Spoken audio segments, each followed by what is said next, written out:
বিশ্বকাপের ইতিহাসে কিছু মুহূর্ত আছে যেগুলো শুধু ফুটবল নয়, একটি প্রজন্মকে সংজ্ঞায়িত করে।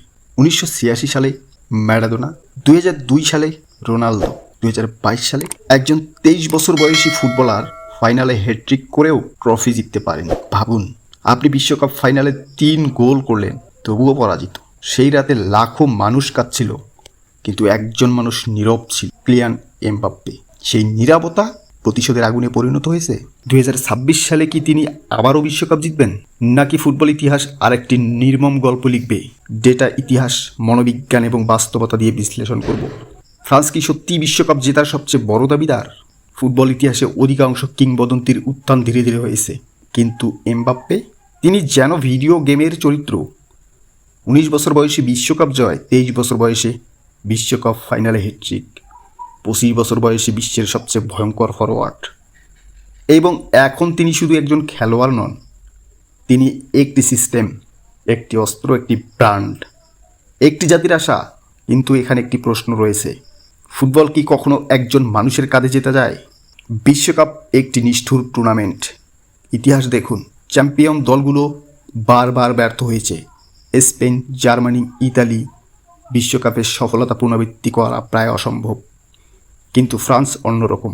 2018 সালে চ্যাম্পিয়ন, 2022 সালে রানার্স আপ, 2026 সালে আবারও ফেভারিট।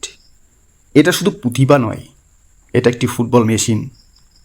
বিশ্বকাপ জিততে 4টি জিনিস লাগে: এলিট গোলকিপার ম্যাগাজেন, বর্তমান বিশ্বের অন্যতম সেরা গোলরক্ষক; elite defence, William Saliba, Jules Kounde, ড্যানোট উপামেনকো। এরা শুধু ডিফেন্ডার নয়, এরা আধুনিক যুদ্ধের সৈনিক। মিডফিল্ড কন্ট্রোল, কামাভিঙ্গা, এই আগামী 10 বছরের জন্য ফ্রান্সের ইঞ্জিন। ক্লিয়ার অ্যাটাক, এবং এখানে আসে এমবাপ্পে, যে একাই ম্যাচের চরিত্র বদলে দিতে পারে। এমবাপ্পে কেন এত বিপজ্জনক? কারণ তিনি শুধু দ্রুত নন, তিনি সিদ্ধান্ত নেন দ্রুত। ফুটবলে একটু ধারণা আছে, পার্টিসিপেশন স্পিড, মানে আপনি কত দ্রুত পরিস্থিতি বুঝতে পারেন। অনেক খেলোয়াড় দৌড়ায়, কিন্তু এমবাপ্পে আগে চিন্তা করেন, তারপর দৌড়ান। এই কারণেই ডিফেন্ডাররা তার বিরুদ্ধে অসহায়। তারা যখন ভাবছে এমবাপ্পে, তখন গোলের সামনে। ফুটবল কখনো শুধু কৌশল নয়, এটা বিশ্বাসের খেলা। আর্জেন্টিনা জানে কিভাবে জিততে হয়। যদি ফুটবল দাবা হয়, তাহলে স্পেন গ্র্যান্ড মাস্টার। জার্মানি কখনো মরে না, তারা শুধু ফিরে আসে। প্রতিভার দিক থেকে ইংল্যান্ড সম্ভবত সবচেয়ে শক্তিশালী দলগুলোর একটি। ফ্রান্সের সবচেয়ে বড় শত্রুকে আর্জেন্টিনা, স্পেন না ইনজুরি? ফুটবলে অনেক বিশ্বকাপ হারানো হয়েছে প্রতিপক্ষের কাছে নয়, ভাগ্যের কাছে। একটি ইনজুরি, একটি লাল কার্ড, একটি ভুল সিদ্ধান্ত সব কিছু বদলে দিতে পারে। এই বিশ্বকাপ শুধু ফ্রান্সের জন্য গুরুত্বপূর্ণ নয়, এটা এমবাপ্পের জন্য গুরুত্বপূর্ণ, কারণ তিনি এখন ইতিহাসের দরজায় দাঁড়িয়ে। আর একটি বিশ্বকাপ মানে তিনি ম্যারাডোনা, প্লে, রোনালদোদের আলোচনায় স্থায়ীভাবে ঢুকে যাবেন। এটা শুধু একটি ট্রফি নয়, এটা অমরত্ব। আমরা বিশ্লেষণ অনুযায়ী ফ্রান্স বর্তমানে বিশ্বকাপ জয়ের সম্ভাব্য শীর্ষের 3 দলের একটি। সম্ভাব্যতা: France, Argentina, Spain, Germany, England.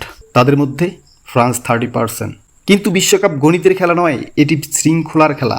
একটি রাত, একটি গোল, একটি ভুল, একটি কিংবদন্তি সব কিছু বদলে দিতে পারে। 2018 সাল সে ছিল এক বিস্ময়, 2022 সালে সে ছিল ট্রাজিক হিরো, 2026 সালে সে কি কিংবদন্তি হবে?